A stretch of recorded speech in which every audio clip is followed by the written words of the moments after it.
I think a lot of people enter into elder care and they just figure they're going to wing it.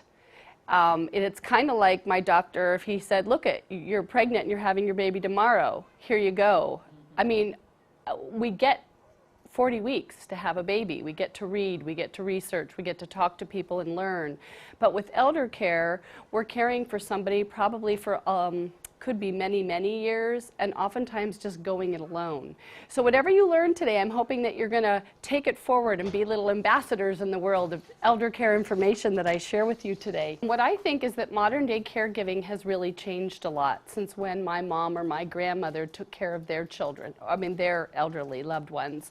And we're often doing comparisons, because we're looking to that generation wondering how they took care of someone, or they're telling us, well, when your so-and-so was sick, this is what I did and this is how I handled it. And we take that on and think, God, I need to do that in the same way, or I'm a crummy kid.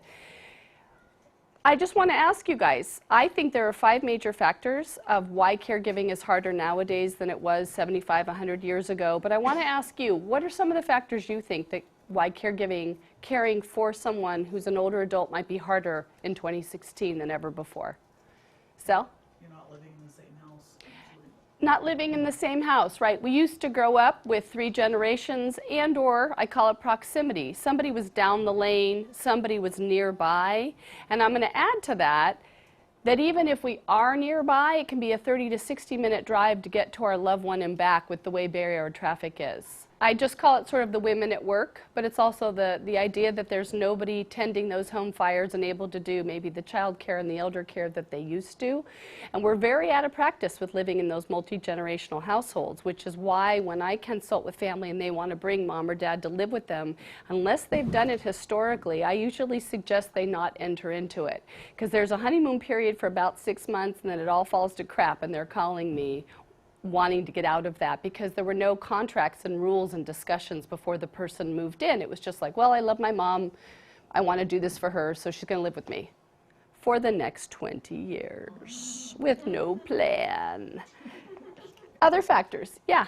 Well, with modern medicine, people are living longer and they're sicker at home. Wonderful. Those are the 2 other major factors. So in the old days, you know, like my grandmother died of cancer, she was 37. She never got to be 82. There wasn't any cure for what she had, so unfortunately she went really quickly. And people are living, as you say, sicker, so they can take care of people and they can live with illness for much, much, much longer. So where my dad or mom might have gotten something at 80 and be gone at 81, they might be getting treated for it and living into their 90s. One other factor I think of, I call it family size. Usually in the old days, people came from larger families so that you had the burden spread out, and or you might have been close by. So sister could grab dinner, brother could take mom to a doctor's appointment, and now you may just have one adult child dealing with that. And unfortunately, the burden with smaller families is going to be even bigger as time goes on. You know, I have 1 child. Good luck with that. She's got to take care of me and dad. So all of those, I think, make caregiving harder nowadays than it may have been historically.